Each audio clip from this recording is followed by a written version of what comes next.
우리 말씀 보겠습니다. 로마서 1장 16절에서 17절 말씀.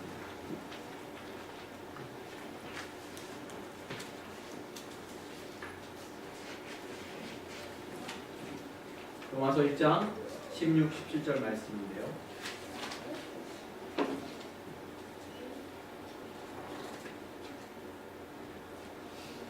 우리 함께 오늘 말씀 16, 17절 9절 말씀을 읽겠습니다. 내가 복음을 부끄러워하지 아니하노니 이 복음은 모든 믿는 자에게 구원을 주시는 하나님의 능력이 됩니다. 먼저는 유대인에게요 그리고 헬라인에게 됐다. 복음에는 하나님의 은가 나타나서 믿음으로 믿음에 이르게 하나니 기록된 바 오직 의인은 믿음으로 말미암아 살리라 함과 같으니라. 아멘. 오늘 박자순 선교사님 나오셔서 내가 복음을 부끄러워하지 아니하노니 라는 제목으로 하나님의 말씀 선포해 주시겠습니다. 나오실 때 우리 할렐루야로 좀 화답할까요? 자, 할렐루야. 할렐루야. 아이고. 너무 반갑습니다. 그래요. 지난주에 제가 한국에 와서 저희 여동생이 결혼을 했거든요. 42입니다. 많죠. 재혼도 아니고. 그러면서 첫 예배를 어디서 드릴까 기도하는 가운데 네가 제일 사랑하는 사람을 가라. 그래서 온 게 지난주였습니다. 너무너무 제가 가슴이 더 벅차고 우리 하나님 얼마나 기쁘실까 생각하니까 너무너무 좋았어요. 그리고 제가 이번 주에 목사님한테 제가 혹시 설교도 되겠습니까? 했더니 목사님 흔쾌히 해주셨어요. 한 번도 그런 적 없고 제가 먼저 설교하겠다고 한 적 없는데 맨 처음에 이제 분리 개척한다고 하고 저한테 카톡이 왔어요. 형님 만약에 한국에 오시면 제일 먼저 저희 교회 와주셔야 됩니다. 제가 너무너무 기뻤습니다. 약속대로 왔고 오늘 하나님 말씀 보는데 여러분들은 이미 은혜 받을 준비가 돼 있어서 저기 사진은 안 봐도 될 것 같아요. 그래서 저거는 이제 졸리신 분들을 위한 보조 자료였는데 여러분들은 은혜를 받을 준비를 하신 것 같아요. 그래서 제가 케냐에서 사역을 하는데 어떻게 하나님이 역사하시고 이 부족한 종을 어떻게 또 만지셨는지 함께 좀 은혜를 나누고자 합니다. 많은 분들이 물어요. 성사님 어떻게 아프리카를 가게 됐습니까? 얼마나 마음의 준비를 크게 하시고 가셨습니까? 이렇게 물음을 할 때마다 너무 제가 쪽팔려요. 쪽팔리단 말이죠. 이런 표현 써도 되는지 모르겠지만 왜냐면은 저는 한 번도 선교를 생각해 본 적도 없고 선교는 나와 거리가 멀다고 생각했어요. 저는 한국에서 목회해서 이렇게 정상적으로 가는 그것만 생각했는데 어느 날 내가 선교지에 있는 거예요. 지금 9년이 됐는데 저도 깜짝 놀랍니다. 하나님이 나 같은 사람을 선교사로 다 써주시다니. 맨 처음에 한 것은 이렇게 됐었어요. 제가 이제 안수를 받고 한국에서 좋은 교회를 만났었거든요. 그래서 많은 사역들을 이루었어요. 교회에서 전폭적인 지원을 해주셔서. 그래서 이제 마지막 남은 게 이제 학위가 이제 필요하겠다 싶어서 이제 미국 유학을 준비하고 있었어요. 그래서 잘 됐었죠. 근데 하나님께서 어떤 사람을 하나 만나게 해주십니다. 이게 전부 우리의 모든 인생의 가운데서는 어떤 하나님의 특별한 섭리가 있습니다. 그분은 교수님이셨어요. 영문과 교수님이시죠. 근데 그분은 이제 학위를 받고 교수가 되셨는데 교수 사이가 우리가 생각하는 것만큼 이렇게 깨끗하지 않나 봐요. 그래서 거기서 환멸을 느끼신 거죠. 그 파벨사의 뭐에.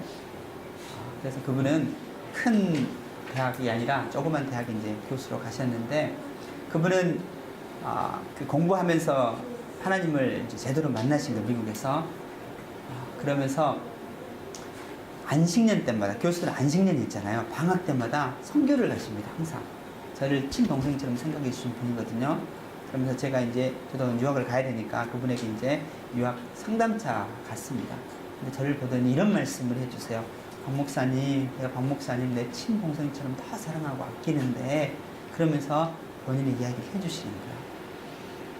내가 모든 사람이 존경할 만한 하고 싶어하는 그 모든 것을 했는데 이렇게 되고 하나님께서 지금 보실 때 뭐가 제일 중요하겠는지 뭘 기뻐하시는지 물으신 게 목사님께서 미국에 와서 학위를 받는 게 하나님이 기뻐하실까요? 아니면 아무도 가지 않으려는 아프리카에 가서 선교를 하는 것이 더 기쁠까요? 이렇게 물으시는 거예요. 이 대답에 처음에 저는 유학을 준비해서 가기 때문에 전혀 들어오지 않았죠. 근데 하나님이 사랑하잖아요. 그러면 제가 기도하면 기도할 때마다 하나님께서 이렇게 말씀해 주십니다. 네가 갈 곳은 아프리카다. 아프리카다. 견딜 수가 없는 게 하나님 저는 한 번도 생각해 보지 않았던 곳입니다. 저는 준비가 아무것도 안 됐어요. 근데 기도할 때마다 내가 기쁜 것은 아무도 가지 않은 그곳에 갔을 때 내가 기쁘단다. 이 말씀을 줘서 제가 견디지 못해서 하나님과 거래를 시작합니다. 어떤 거래를 시작했냐면은 하나님 그러면 제가 1년만 제가 하나님께 드릴게요. 1년만 제가 하나님께 드리고 나머지는 내가 계획한 대로 하겠습니다. 이렇게 1년을 거래하면서 간 게 아프리카입니다. 가서 근데 처음에 장면을 보고 하나님 제게 보여준 것은 가장 아프리카에서도 그 좀 이렇게 어려운 것을 보여주시는 게 쓰레기장을 보여주시는 게 쓰레기를 주워서 먹고 하는 이 비참한 상황을 보고 제가 엄청난 충격을 받았습니다. 하나님 어떻게 사람이 이런 데서 살 수가 있습니까? 하면서 내 모든 것이 그때 무너져 버렸어요. 근데 거기에 이제 하나님께서 어떤 마음을 주셨냐면은 내가 너를 쓰고자 싶은데 지금의 이 모습으로는 안 된다는 거예요. 그래서 저는 야망이 많았었거든요. 욕심도 많았고 한국에서도 많은 것들을 이루어냈기 때문에 이제 나는 뭐 평탄대로가 펼쳐져 있을 것이다. 이런 야망이 가득 찬 사람이었어요. 근데 이걸 깨트리려고 하는데 하나님께서 누구를 사용했냐면은 나의 가장 사랑하는 아내를 사용하십니다. 그게 뭐냐면은 저희 쓰레기장에 가서 예배드리고 선교를 했었거든요. 다른 선교사님 도우면서. 근데 거기서 아내가 벌레를 물렸습니다. 근데 그 벌레는 물고 거기다 몸속에 알을 까는 그런 벌레가 있어요. 그 벌레가 아내의 다리를 물어서 피가 터진 거예요. 그래서 거기 알을 까놓고 다리가 텅 부었죠. 근데 처음에 그랬겠어요. 많은 선교사님들이 우리는 한국 사람입니다. 그래서 큰 병원에 가셔야 됩니다. 그래서 수술을 받아야 되는데 제가 그래요. 하루 한 끼도 제대로 못 먹고 쓰레기를 먹는 사람들을 보면서 도저히 그런 마음이 나질 않은 게 하나님 이 사람들이 이렇게 사는데 내가 어떻게 큰 병원을 갑니까? 그래서 우리 아내를 제가 그 현지 병원 그런 병원을 데리고 와서 아내 수술을 시킨 거예요. 깜짝 놀랐습니다. 수술을 하는데 마취를 하잖아요. 윈도칼로 찍고 피냄새 나잖아요. 그때 하나님께서 수술은 아내가 하는데 떨어지기는 제가 떨어졌습니다. 뒤로. 제가 그때 지금에 비해서 10kg, 15kg 이상이 빠졌었거든요. 그러니까 고산지대고 제가 너무 먹는 것도 힘들고 거기서 탁 쓰러졌는데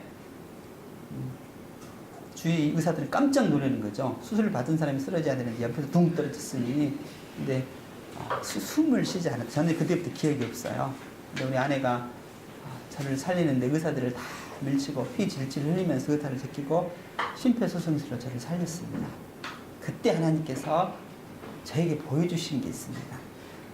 제 개인의 것이지만 이걸 일반화하면 안 됩니다. 그럼 제가 이단이 될 수가 있으니까 뭘 보여주지 않으면은 하나님께서 너무 아름다운 것을 보여주셨어요. 저는 의식이 없는데 그때 너무 어떤 분이 제 손을 잡고 너무 아름다운 것으로 저를 보여주시는 거예요. 가는 거예요. 근데 우리 아내가 저를 살리려고 심폐소생술 했는데 이게 하잖아요. 얼마나 세게 했던지 여기가 멍이를 쬐고 그래서 눈을 떴어요. 제가 그때 처음 봤습니다.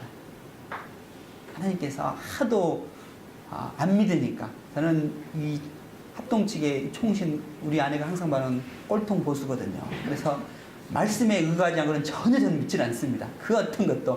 근데 하나님께서 하도 안 믿으니까 네가 선교사로 왔는데 조금 보여주셨어요. 너무 아름다운 곳이었어요. 그걸 본 순간 세상의 모든 것은 아무것도 아니었어요. 야, 하나님께서 나 같은 놈을 위해서 그곳을 준비해 주셨구나. 저는 지금도 믿습니다. 천국은 있습니다. 지금도 살아계신 하나님의 역사하는 그 천국, 여러분과 저를 위해서 준비하는 그 천국, 그걸 제가 조금 보여주셨어요. 그냥 쭉 봤으면 좋겠는데 아내가 기회를 살렸습니다. 그리고 저희가 눈을 뜨고 뭐 했냐면 3일 동안 울기만 했습니다. 왜 그런지 아세요? 내 속에 교만한 마음이 생겼었거든요. 하나님 그걸 보신 게 네 속에 그 더러운 것들, 그걸 깨우쳐 주신 겁니다. 나는 그래요. 우리 예수 그리스도를 믿잖아요. 진짜로 믿었으면 좋을 것 같아요. 왔다 갔다 하는 썬데이 크리스찬 말고 지금도 살아계셔서 우리 가운데 역사하시는 예수 그리스도, 그분이 우리 구세주거든요. 오늘 바울 사도가 말한 게 그거예요. 그같이 예수 그리스도를 진짜로 만나보았더니 내가 복음을 부끄러워하지 아니한다고 그럽니다. 왜요? 그 복음은 하나님의 능력이 나타나는 그 귀한 값진 보화거든요. 내가 보화를 발견하면, 진짜를 발견하면 이 세상에 있는 것이 아무것도 아니란 것을 하나님 앞에 알 수 있습니다. 내 삶 속에서. 바울 사도가 그거였거든요. 저도 조금 봤습니다. 그러면서 하나님께서 저에게 일들을 시키세요. 그래서 하나님, 제가 어떤 사역을 해야 됩니까? 그랬을 때 세상 사람들이 원하는 크고 화려한 것 나는 별로 원하지 않는다. 아무도 돌보지 않는 그런 사람들에게 가라. 그래서 간 게 빈민들을 만나기 시작했고, 재소자들을 만나기 시작했고, 장애인들을 만나기 시작했고. 근데 하나님은 그때 갈 때마다 기쁘대요. 제가 재소자 사역하는데 잠깐만 설명해 드릴게요. 저는 재소자를 한 번도 만나본 적이 없습니다. 이거 별로 안 좋아해요. 그런데 하나님께서 제 가까운 친구가 있는데, 그가 케냐의 경찰의 고위 간직이에요. 저희 집사님께서 제가 1년차 왔을 때 그 은퇴하시고 KT에서 좀 고위 간직하시고 제 2의 인생을 준비하려고 케냐에 잠깐 오셨어요. 오셨다가 목사님, 제가 1년 동안 준비해서 제 2의 인생을 준비하겠습니다. 그리고 권사님이랑 같이 오셨어요. 인사 좀 있으시는데. 근데 오셔서 너무너무 고생하셨어요. 먹는 것도 기후도 모든 게 안 맞잖아요. 그러다가 결국에는 케냐 사람들에게 사기까지 당한 거예요. 내가 이 사람들을 섬기러 왔는데, 이 사람들을 사랑하러 왔는데, 자기가 준 것이 자기에 있는 차, 그 사기 눈앞에서 한 번도 당해보지 않으신 그 눈앞에서 사기를 당하시고 환멸을 느끼고 가셨어요. 다시는 저는 목사님 케냐에 오지 않습니다. 그러면서 가셨어요. 근데 제 가슴 속에 늘 아픈 게 그거 있어요. 하나님, 저분이 잃어버린 차를 하나님 찾아주십시오. 찾아주십시오. 그래서 제가 친한 경찰청 그때 갔어요. 이렇게 케냐를 위해서 불쌍한 사람들 도우러 왔는데 사기당해서 낙심한 저 집사님의 차는 내가 꼭 찾아주고 싶다. 그 친구가 나한테 이야기를 하는 거예요. 그러면 같이 가자고. 내가 한번 찾아줄 수 있는 방법이 있겠다고. 그래서 그 경찰서 높은 곳을 갔죠. 근데 내 친구보다도 그 담당 최고 책임자가 훨씬 더 높은 거예요. 그랬더니 계속 뇌물을 요구하고 뇌물이 차값보다 더 센 거예요. 그러니까 이건 안 되구나. 포기를 해야 되겠다 하고 제가 한국을 잠깐 갔었습니다. 한국에 가서 이제 다시 돌아오면서 포기각서를 쓰려고 이 차는 이제 제가 포기하겠습니다 하고 했는데, 하나님께서 어떤 역사를 해주셨냐면은 제 친구 있잖아요. 그 친구가 승진을 했는데 그 자리에 앉아 있는 거예요. 그 최고의 자리에. 그 친구가 나를 하더니 벌써 아는 거예요. 내가 지금 지난번에 우리가 여기서 이 차 때문에 했는데 안 됐었잖아. 근데 2주 전에 자기를 발령했는데 승진을 시켜서 그 최고의 자리에 자기를 앉혔대요. 그러면 자기가 너무너무 깜짝 놀라서 자기 부인에게 이야기를 했대. 부인이 믿음이 좋거든요. 내가 이 자리에 올 수 있는 환경이 아닌데 이렇게 초고속 승진을 하는 것은 뭐 때문에 그랬더니 부인이 이런 이야기를 했대요. 당신 패스터 박 알잖아. 그 패스터 박이 당신을 위해서 기도한 거야. 그때 무릎을 쳤대요. 그러면서 저를 오자마자 꼭 안아줘. 패스터 박, 내가 이 자리에 앉을 수 있던 것은 하나님께서 패스터 박의 기도를 들어주신 것이다. 그러면서 기적적으로 케냐에서 한 번도 없는 잃어버린 차를 찾게 됩니다. 그것이 제 교도소의 첫 시작입니다. 그 친구를 만나러 올 때마다 어딜 가냐면은, 여러분들 구치소 아시죠? 바로 그 보면 있는 구치소를 갈 때마다 하나님께 이런 마음을 주세요. 이곳을 지나갈 때마다 누군가가 저 사람들에게 복음을 전해야 되는데 누군가가 필요하다. 근데 저는 그래서 하나님 저는 아닙니다가 올라갔죠. 저는 아니죠. 제가 제일 싫어하는 사람이 제수자입니다. 근데 그 견딜 수가 없는 거예요. 그래서 그 친구한테 물었죠. 하나님께서 내가 너를 만나러 올 때마다 마음을 주시는데 저 제수자들에게 복음을 증거하란다. 어떻게 했으면 좋겠냐. 네 친구가 파죽되니까 안 된다고. 너 애국인이라고. 너 애국인이 거기 들어가면 어떻게 해야 할 줄 모른다고. 제가 이야기를 했어요. 네가 이 자리에 앉은 것은 네가 이 고위 관직에 앉는 것은 너를 통해서 하나님께서 행하실 그 계획이 있어서 이 자리에 앉겠니. 그때가 이제가 아닐까. 마치 에스더가 왕후가 된 것은 그 이야기를 했더니 그 친구 딱 맞아요. 맞아. 내가 이 자리에 앉은 것은 너를 통해서 나를 통해서 이곳에 복음이 들어가게 하는 겁니다. 그러면서 저한테 대신 부탁을 했어요. 너 혼자 들어가면 안 된다. 내가 보디가드를 자기 부하들을 2명을 붙여줄 테니까 같이 들어가라. 그리고 제가 들어가기 싫었어요. 옥중문을 열었죠. 열었더니 냄새, 깨끗한 냄새가 화장실 같이 있거든요. 정말 지저분하거든요. 냄새. 거기 들어가서 이제 사람들을 모았어요. 그것도 좀 처음에는 두려웠죠. 저 사람들이 어떤 사람인지 모르잖아요. 살인자의 뭐 갖은 나쁜 죄를 다 지은 사람인데 그래서 제가 모아서 제가 기도하고 설교를 하고 안수를 했었어요. 근데 이 사람들이 안수를 한 눈물을 펑펑 흐르는 거예요. 그때 제가 느꼈습니다. 하나님은 앞서 가셔서 모든 것을 다 준비했는데 내가 믿음이 없어서 저 사람들은 안 될 거야. 저 사람들에게는 복음이 안 들어갈 거야. 그런 저를 하나님은 깨우쳐 주셨어요. 그런데 제가 전율이 올 정도로 눈물을 펑펑 예수 그리스도를 영접하기 시작한 거예요. 그래서 느낀 게 있습니다. 죄가 많은 곳에 뭐가 많다죠? 은혜가 많습니다.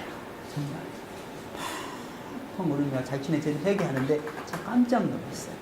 그러면서 그 다음부터는 그냥 가지 않고 제가 항상 성경을 가지고 갑니다. 여러분들 바이블 타임 하죠. 그 성경. 이 사람들에게 주시는 것이 무엇일까 했다가 마다 하나님 말씀밖에 없다. 결국에는 하나님 말씀이다. 그래서 이 말씀을 가지고 주거든요. 그러면서 이 친구들이 이제 재판을 받으면 어디로 가죠? 교도소에 가잖아요. 그래서 이제 하나님 그런 마음을 주세요. 저는 모든 사역을 할 때 이런 마음을 합니다. 여러분도 마찬가지겠지만 여러분들이 직장이나 사업장이나 가정에서나 그래요. 내가 이 일을 했을 때 우리 하나님이 기뻐하시면 하나님은 놀라운 방법으로 하나님의 일을 진행하십니다. 근데 이게 내 욕심이 있고 나를 드러내려는 그런 것이라면 하나님은 막으십니다. 제가 그러고 있거든요. 그래서 그 친구한테 이야기를 했어요. 이 친구들이 이제 구치소에서 교도소로 가는데 이가면서 계속해서 내가 복음을 주고 싶다. 계속 증거하고 싶다. 도와달라. 그랬더니 그러는 게 자기는 경찰청에 소속이기 때문에 교도청에 수색되는 그런 폴맷은 줄 수가 없대요. 대신 내가 내 친구 중에 교도소장이 있다. 그 친구에게 내가 편지를 써줄게. 레터를 써줄게. 그래서 나의 가장 사랑하는 패스터 박이 이런 사역을 해서 하는데 좀 도와달라고 그걸 받았고 제가 어디로 찾아갔냐면은 그 사람들이 있는 교도소로 갔어요. 그 교도소는 근데 하나님 제게 항상 보여주는 것을 뭘 보여주시냐면은 제일 힘든 거고 열악한 곳을 항상 저에게 보내주셔. 우리나라 청송교도소 같은데 그곳이었어요. 필이면 막 2중 3중으로 돼 있고 그래서 제가 그 레터 한 장을 가지고 무작정 찾아갔습니다. 교도소장한테 내가 이런 사역을 하는데 내가 복음을 증거했던 사람이 너희 교도소에 수감되어 있는데 내가 계속 복음을 증거하고 싶다. 도와줄 수 있겠느니? 교도소장이 이러는 거야. 내가 지금 교도소장이지만 이 교도소에 들어오려면은 교도청장에 국가에서 발행한 허가증 없이는 내 힘으로도 안 된다는 거예요. 그럼 어떻게 하면 좋겠냐 했더니 직접 가라는 거예요. 그래서 교도청장을 만나래요. 헤드쿼터에 가서 그 말 듣는 순간 나 같은 사람을 만나 주겠습니까? 동양의 어떤 사람이 한 명 와서 내가 너를 만나고 싶다는데 근데 그때 하나님 주신 말씀이 이겁니다. 네가 이를 통해서 하나님의 영광이 선포되고 하나님의 일이라면 하나님께서 연결해 주시겠다. 그 말을 묻고 저는 갔습니다. 찾아갔죠. 뭐 들여보내지도 않죠. 들여보내주겠습니까? 와서 교도청장 만나고 싶다는데 근데 하나님께서 기가 막힌 방법으로 하는 거예요. 사람을 만나면서 외국인이 오니까 물어보는 게 왜 왔냐고. 그래서 제가 어떠냐면 사역을 할 때 저는 항상 스크랩을 해갑니다. 내가 어떤 사역을 했는지 교도 사역을 한 거 그냥 사역을 쫙 스크랩해서 가지고 보여줬어요. 내가 이런 사역을 하는데 나는 확신한다. 어떤 확신이 있냐면 저는 지금도 그렇습니다. 하나님의 말씀이 들어갔을 때는 그 말씀은 지금도 살아 역사하고 움직입니다. 저는 이 확신이 있거든요. 그 교도청장이 이야기했어요. 이 재수자들을 교화시키는 것은 그 어느 것도 아니고 하나님의 말씀이면 가능하다. 나에게 기회를 주면 이 말씀을 가지고 내가 들어가겠다. 그리고 하나님의 말씀을 읽었을 때 하나님의 말씀은 지금도 살아서 움직이기 때문에 그 성령이 그들을 움직일 것이다. 도와달라. 근데 교도청장이 은혜를 받았어요. 이 언어로 했는데 은혜를 어떻게 받으셨어요? 하나님이 하신 거죠. 그러면서 고민을 하다가 저한테 이야기를 하는 거예요. 내가 니한테 부탁을 하나 하면 안 되겠냐. 우리 케냐에 109개의 교도소가 있는데 그 하나만 하지 말고 다 해주면 안 되겠냐. 그러면 이게 하나님 은혜라는 거예요. 이거거든요. 그러면 좀 펄밋을 써줄 수 있겠느냐.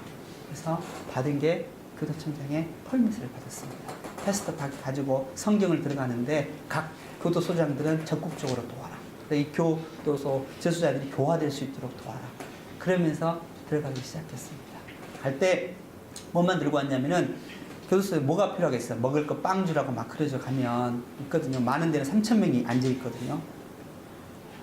가면서 자 그런 확신이 있었어요. 하나님, 이 사람들이 지금 원하는 것은 빵이지만 먹을 거지만 당장에 그러지만 제가 먼저 하나님 말씀을 주겠습니다. 말씀만 가지고 들어갔더니 다들 믿었다고 해요. 아무도 안 받을 것이다. 성경 준다면 누가 받겠냐는 거예요. 그래서 내가 집회를 했어요. 집회를 하고 난 다음에 이렇게 했습니다. 여러분의 인생을 바꾸기를 원하십니까? 제가 여러분에게 줄 수 있는 것은 여러분이 원하는 빵은 저는 줄 수 없습니다.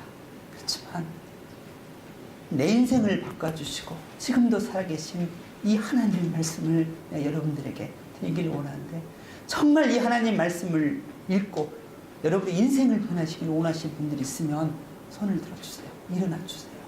그렇게 드리겠습니다. 500권을 먼저 가져갔어요. 그랬더니 우르르 일어나는 게 너무 깜짝 놀랐어요. 교도관들은 몽둥이 들고 이제 그 데모 일어난 줄 알고 막 진압한다고 그랬는데 그러면서 제가 그래서 내가 너무 놀라서 그러면 여러분들 성경을 주겠습니다. 지금 이렇게 주면은 폭동같이 보이게 안 되기 때문에 내가 교도관들에게 주겠습니다. 이 사람들이 나눠주도록 했더니 안 된다는 거예요. 교도관들이 절대로 자기들 안 준대요. 직접 받고 싶다고. 알겠습니다.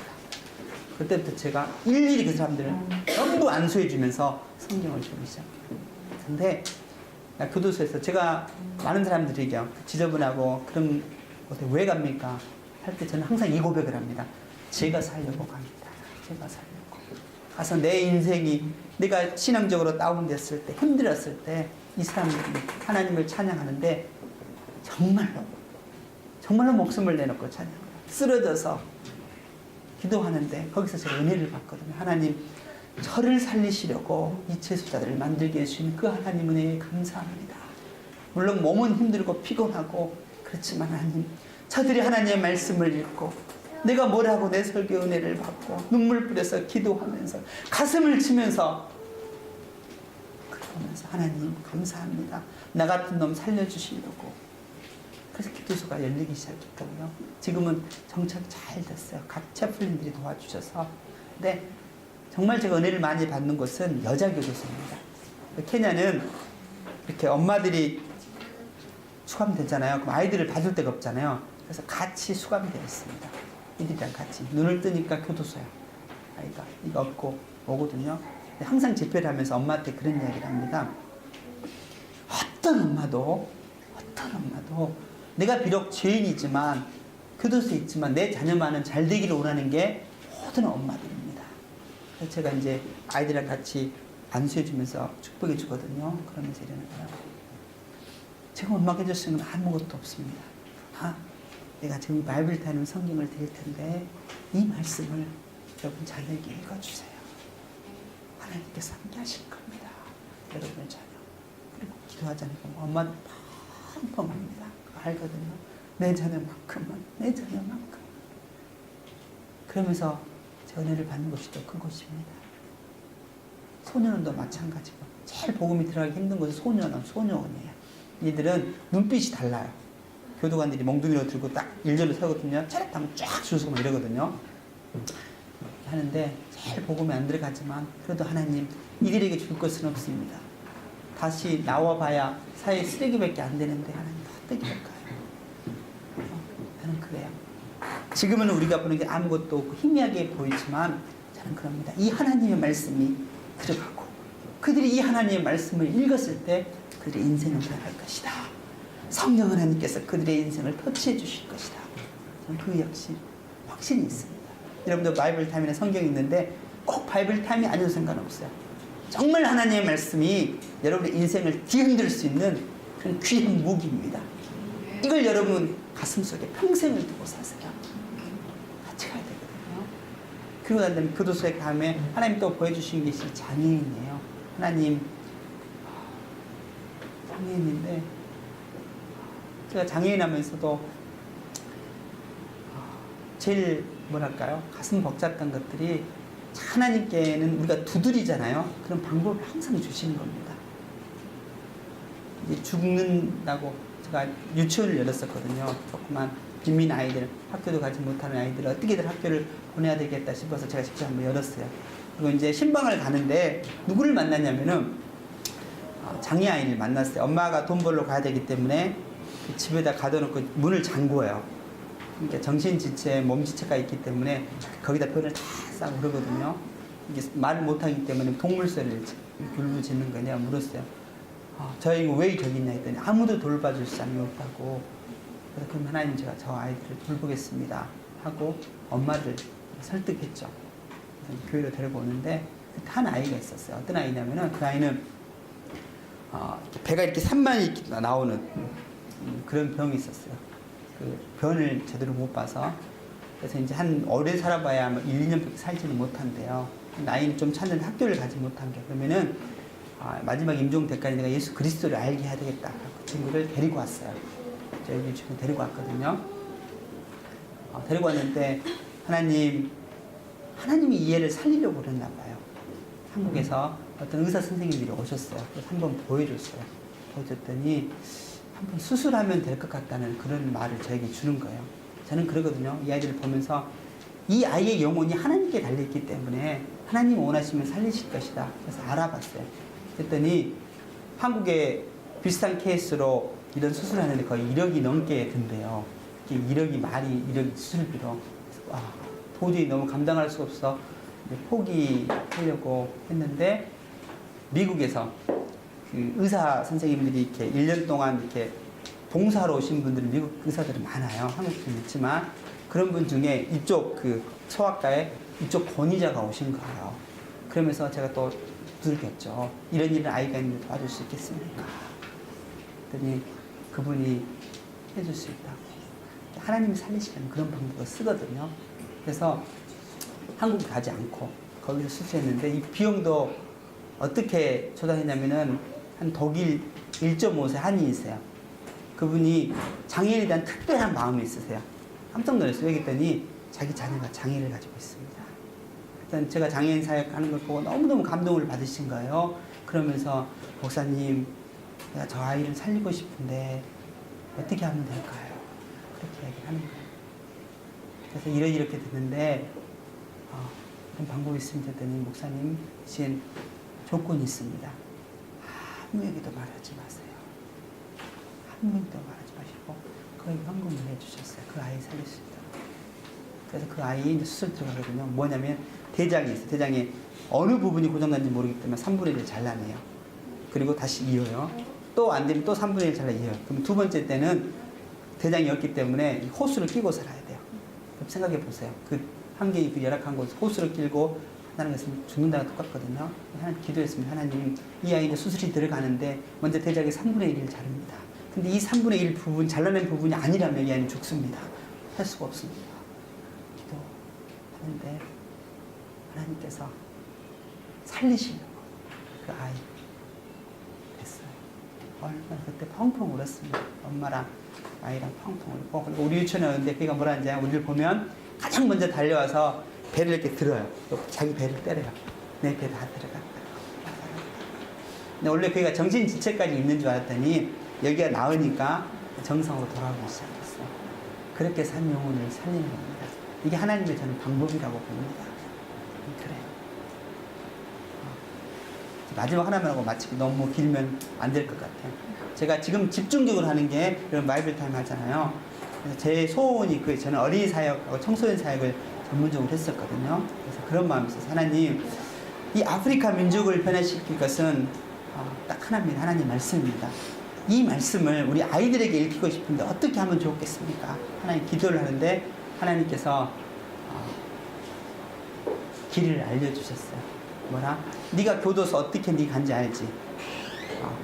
똑같은 방법으로 케냐에 있는 전 학교에 성경이 읽혀지고 성경이 갈 수 있는 그 방법을 두드려라. 그래서 제가 모든 제 사역을 스크랩을 해 가지고 와서 어디로 갔냐면은 처음에는 학교로 갔습니다. 학교 교장한테. 교장한테 이런 이야기를 했어요. 내가 여러분의 학교를 정말 좋은 학교로 만들어주고 싶다. 당신 내가 크리스찬으로 들었다. 그래서 내가 여러분에 줄 수 있는 거 없지만 내가 이 성경을 주고 대신 여러분 학교를 내가 지원을 할 텐데 한 가지만 약속을 드려 교장 선생님한테 그랬어요. 뭐냐면은 수업 시작 전에 5분도 10분도 좋다. 먼저 하나님의 말씀을 읽고 암송하고 수업하는 그런 공부와 그렇지 않은 일반 학교가 어떻게 다른지 우리가 한번 샘플을 한번 만들어 보자. 그래서 교장은 설득하기 시작했어요. 교장이 한번 해보자. 그러면서 제가 어떻게 했냐면은 전 교생이 수업이 8시에 시작하거든요. 7시 45분부터 15분 동안 바이블 타임을 제가 전부 줬어요. 전 교생이 주고 전부 설명을 했어요. 그리고 우리가 샘플이 돼보자. 니네 학교가 명문 학교가 되고 니네 공부를 나누긴다면은 지혜의 근본은 하나님이시라는 거. 그 이야기를 했어요. 우리가 아무리 좋은 학교를 다니고 할지라도 지혜의 근본이신 하나님께서 주시지 않으면 아무것도 없다. 하자. 그러면서 그 담임 선생님이 주관하에 전 학생들이 성경을 전부 읽고 먼저 읽고 그리고 수업하는 그 공부와 그렇지 않은 학교가 어떻게 다른지 우리 한번 샘플로 만들자. 그리고 시작했어요. 근데 놀라운 일이 일어나기 시작합니다. 아이들이 하나님의 말씀을 읽고 기도하고 암송하면서 하는 것은 마음가짐이 다릅니다. 그러면서 이 아이들에게 놀라운 변화들이 일기 시작한 거예요. 제가 이 샘플을 가지고 어디로 갔냐면은 지금으로 보면 경기 또 교육감한테 찾아갔어요. 내가 이런 학교에서 샘플로 하나님 말씀을 읽고 성경을 읽고 공부하는 학교가 이렇게 좋은 샘플링이 있는데 이걸 내가 이 경기도에 전체 보급을 하고 싶다. 좀 도와달라 교육감한테. 그랬더니 교육감이 깜짝 놀라는 거야. 아니 공립학교에 허락 없이 성경을 주면은 무슬림들이 가만히 있겠냐고 체포된다고 다 중단하라고. 그럼 내가 그랬어요. 그러면은 어떻게 하면 좋겠냐. 그랬더니 뭐라고 했어요? 가라. 교육부 장관한테 가서 허락을 맡고 오라. 제 사역은 항상 이렇습니다. 그러면은 이게 또 뭐야 이거. 그래서 자기네 권한이 없다는 거야. 뭐 어떻게 하냐. 내가 자기 전화번호를 주는 거야. 바로 안 되니까 밑에 국장들 먼저 만나서 올라가라 그러는 거야. 그래서 또 갔어요. 나는 무식이 용감하다고 딱 모든 스크랩을 해가지고 그 학교의 샘플리 또 교도소 사역 그렇게 하는 거 나가지고 국장한테 갔습니다. 안 된다는 거예요. 안 된다는 거. 여기는 기독교만 있는 게 아니고 공립학교다. 공립학교에 어떻게 하면 난리 난다. 그랬더니 저는 절대로 포기하지 않습니다. 될 때까지. 이것이 하나님이 기뻐하신 일이라면 저는 하나님 해주시는 확신이 있거든요. 그래서 가서 몇 번을 두드렸어요. 그랬더니 성경 하나씩 주고 여러분도 한번 읽어보십시오. 여러분들이 한번 업무하기 전에 먼저 하나님 말씀을 읽고 그리고 한번 업무를 한번 시작해 보십시오. 그랬더니 그 친구가 그러면은 될지 안 될지는 모르겠지만 내가 네 스크랩을 한 걸 다 가지고 내가 위로 올려보겠다. 국장이 그러는 거예요. 그러면서 기다리는 게 한 달이 돼도 안 오고 두 달이 돼도 안 온 거예요. 이게 역시 안 되지. 근데 어느 날 제게 연락이 왔습니다. 너를 한번 만나고 싶대요. 그래서 제가 갔습니다. 가서 또 안 되는 또 언어 쓰면서 막 했더니 그분이 또 감동을 받으신 거예요. 그러면은 내가 다른 거 뭐지만 네가 학교에 성경을 주는 대신 팔면 안 된다. 돈 받으면 안 된다. 그냥 이 성경을 주고 읽히는 내가 권한을 너에게 주겠다. 그래서 국가에서 펄밋이 났습니다. 다른 사람 만나고 너만 패스터 파악이 가는 모든 학교의 교육감이나 교장들은 성경이 읽혀지도록. 그래서 제가 그 펄밋을 받았습니다. 근데 인원이 한두 명이죠. 2천만 명이 넘습니다. 그래서 제가 다 할 수는 없습니다. 20개 학교만 샘플로 하겠습니다. 근데 하나님께서 그런 마음을 주세요. 저는 처음에 그 펄밋이 너무 기뻐서 그래 이제 한순간에 이제 하나님 말씀이 들어가기 시작하고 그걸 읽히기 시작한다면 놀라운 변화가 있을 것이다 해서 큰 학교 있잖아요. 좀 이렇게 의리의리한 좋은 학교, 엘리트를 만드는 학교를 가려고 딱 그랬더니 하나님께서 막으신 거예요. 네가 갈 곳은 그곳이 아니다. 빈민촌으로 가라. 그리고 장애인한테 가라. 그래서 거기를 갔는데 하나님이 왜 거기를 보내준지 알겠어요. 조금 돈이 있고 넉넉하면 성경을 저도 읽지 않습니다. 근데 아무것도 없는, 도저히 아무것도 없는 이 성경을 갖다 주잖아요. 얘들이 뭐 하는지 아세요? 신문지로 싸기 시작합니다. 이게 단다고. 옛날에 우리 책 싸는 것처럼 그러면서 읽기 시작하는데 제가 깜짝 놀랐어요. 내가 그랬어요. 하루 이만큼만 읽어야 된다 했더니 이틀 만에 다 읽고 다 읽었습니다. 다른 거 주시면 안 되겠습니다. 이런 놀라운 역사가 일어나기 시작해요. 저는 그런 확신이 있어요. 제가 이 펄밋이 어느 정도까지 유효할지는 모르겠어요. 왜냐하면 무슬림들이 가만히 있겠어요. 다른 종교들이. 그렇지만 나에게 준 이 펄밋을 가지고 어떻게든 하나님 이 나라의 미래는 이 아이들에게 하나님 말씀을 읽히는 겁니다. 그래서 제가 뭘 만들었냐면은 이 아이들에게 동기부여에게서 바이블 컨테스트를 만들었어요. 그래서 이 성경 모든 문제가 이 바이블 타임 하는 게 거기에 있어요. 근데 얼마나 문제가 어려운지 아세요? 이제 학교별로 대항하고 개인별로 대항해서 장품을 주거든요. 이런 거예요. 로마서 1장 17절과 18절을 쓰시오. 이게 문제예요. 근데 달달달 다 해옵니다. 그래서 1등은 제가 전액 장학금을 주거든요. 그다음 학교끼리 또 대항을 시킵니다. 그러면서 바이블 컨테스트를 해서 바이블 읽기 붐을 일으키고, 그리고 바이블만 하면 재미없잖아요. 그래서 바이블 타임 컨테스트 하는 날은 학교 축제를 제가 만들었어요. 그래서 각각 동아리들이 있잖아요. 그럼 동아리들이 댄스 발표하고 뭐 발표하고, 그다음에 제가 예배를 인도하면서 마지막 이렇게 학교 축제로 이렇게 만들었더니 하나님께서도 기뻐하시는 거예요. 제가 왜 이런 이야기를 하냐면은 여러분 다 자녀 있으시잖아요. 저를 왜 이곳에 불렀냐면은 이제 여러분들의 문제로 들어가겠습니다. 정말 우리는 하나님의 말씀을 정말 믿어야 됩니다. 읽어야 됩니다. 통계가 어떻게 나오는지 아세요? 정말로 읽지 않습니다. 정말로 읽지 않아요. 내가 영의 말씀을, 하나님의 말씀을 읽지 않고 안 돼요. 내 자녀를 변화시키기를 원하십니까? 함께 읽으세요. 이 바이블 타임은 양도 많지도 않아요.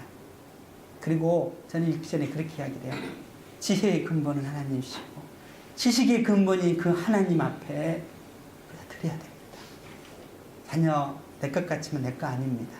품 안의 자식이라 하잖아요. 하나님이 키워주실 수 있도록, 하나님의 말씀으로 키워줄 수 있도록 여러분들이 그렇게 하셔야 됩니다. 아멘이죠. 하나님 말씀 살아있거든요. 그 하나님 말씀으로 여러분의 자녀들 키우셔야 됩니다.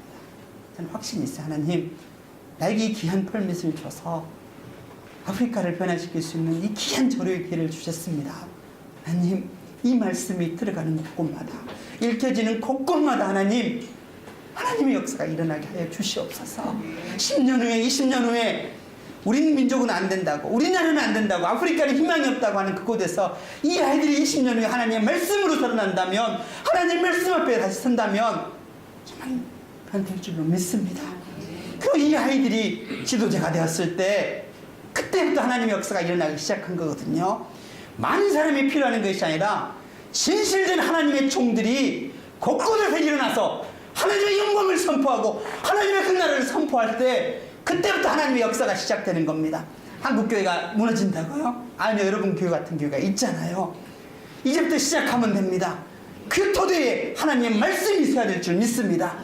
그리고 거기에 울부짖는 성도의 외침이 하나님 보좌를 움직일 걸로 믿습니다. 귀한 여러분의 자녀들, 하나님의 말씀을 주시기 바랍니다.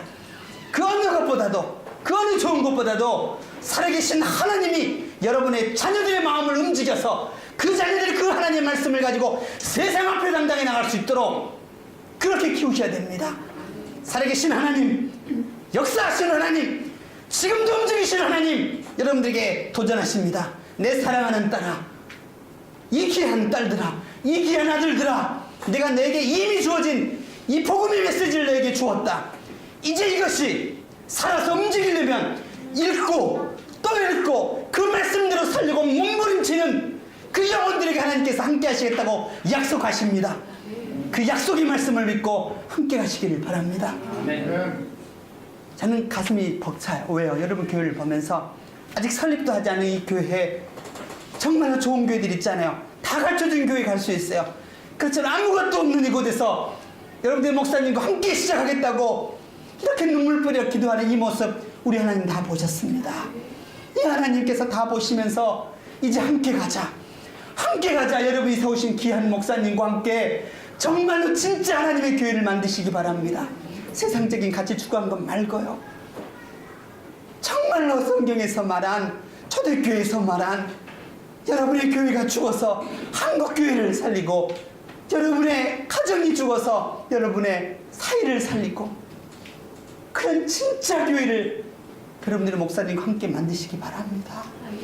지금 임했던 순수한 마음으로 하나님의 교회를 만들겠습니다. 세상에 지탄받는 그런 기독교가 아니라 하나님 진짜 하나님의 말씀에 뿌리를 내려서 세상의 빛과 소금이 되고 이 교회가 가는 곳곳마다 이 교회 성도들이 가는 곳곳마다 복음의 능력이 살아서 진짜 하나님의 영광이 선포되는 그런 교회를, 그런 가정을, 그런 학교를 하나님 저희를 통해서 사용하여 주시옵소서. 벌써다가 고백하는 게 그거예요. 내가 복음을 부끄러워하지 않는데, 내가 살아계신 하나님을 만났는데, 내 인생을 성두리째 변화시키시는 그 하나님을 만났는데 내가 어떻게 복음을 부끄러워할 수 있겠냐고. 이 복음은 하나님의 능력이 됨이라고. 나는 능력이 없지만 이 복음이 내게 임한다면 하나님의 능력이 나타나서 이 썩어가는 이 세상을 밝힐 수 있는 그 힘이 있다는 그 놀라운 진리를 한 바울 사도처럼 이제 여러분들이 그 사역을 감당해야 될 줄로 믿습니다. 주께서 말씀하십니다. 이 귀한 교회를 통해서 말씀하십니다. 내가 너희와 함께 하겠다. 그러나 한 가지, 말씀에 붙들린 자가 되라. 무릎을 꿇어라. 모든 결정을 할 때 살아계신 하나님한테 먼저 묻고 해라. 그럴 때 내가 너와 함께 하겠다 하신 그 약속의 말씀을 믿고 오늘 멋진 하나님의 교회를 만드시기 바랍니다. 그러기 저도 기도하겠습니다. 캐나다 땅에서 기도하겠습니다. 하나님, 새로운 하나님의 복음의 교회가 세워졌습니다. 이곳을 통해서 죽어가는 영혼들이, 깨어지는 가정이, 힘들었던 그것들이 다 파괴되어서 하나님의 영광이 선포되고 하나님의 능력이 선포되는 귀한 교회로 삼아 주시옵소서. 이 귀한 교회 하나님께 드려지라고 함께 기도하겠습니다. 우리 한번 기도하겠습니다. 기도하는데 이렇게 기도했으면 좋을 것 같아요. 하나님, 저를 이 교회에 보내주심에 감사합니다. 그 사랑 한들교회 보내주심을 감사합니다. 하나님, 이 교회를 통해서 하나님이 하시고자 하는 일을 하여 주시옵소서. 우리 목사님 더욱더 하나님 앞에 무릎을 꿇게 하여 주시옵소서. 절대로 세속화되지 않도록 도와주시고 지금 가졌던 이 개척에서 가졌던 그 마음 평생을 가질 수 있도록 하나님 도와주시옵소서. 그리고 여러분들 기도하세요. 하나님, 내가 복음에 붙들린 자 되겠습니다. 말씀에 붙들린 자 되겠습니다. 하나님, 저를 하나님의 사람으로 만들어 주시옵소서. 우리 주님 한번 부르고 한번 기도합니다. 다 같이 합심으로 기도하는데 그 누구도 생각하지 마세요. 1:1 저와 하나님과 함께 있는 겁니다. 그리고 주님 한번 부르고 여러분 입술을 여셔서 하나님 기도하겠습니다. 다 같이 주여 한번 부릅니다. 주여! 걸어가신 하나님, 이 시간 기도합니다. 하나님 앞에 귀하게 쓰임받는 우리 그 사랑 한들교회를 기억하여 주시옵소서. 이 교회를 통해서 하나님께서 하시고자 하는 일들을 하시옵소서. 하나님, 세상에 많은 교회가 있습니다. 그러나 하나님을 두려워하고 하나님의 말씀에 붙들리는 귀한 교회가 이곳에 뿌리를 내렸습니다. 주님 도와주시옵소서. 하나가 되게 하여 주시옵소서. 하나님 말씀에 붙들린 귀한 종들이 이곳에서 태어나게 하여 주시옵소서. 하나님, 귀한 하나님의 말씀에 뿌리를 내리기를 원합니다. 주님 함께 하여 주시고 주님 부어주시고 주님 살아계심 앞에 나타날 수 있도록 역사하여 주시옵소서. 주님 감사합니다. 주님 감사합니다. 이 귀한 종들 하나님 붙들어 주시고 하늘에서부터 오는 귀한 은혜를 부어 주시옵소서. 하나님 살아계십니다. 이 살아계신 하나님 앞에 인생을 드리게 하여 주시옵소서. 아버지 하나님 감사합니다. 감사합니다. 주님 감사합니다. 감사합니다. 주님 감사합니다. 오 하나님 감사합니다. 오 하나님 감사합니다. 오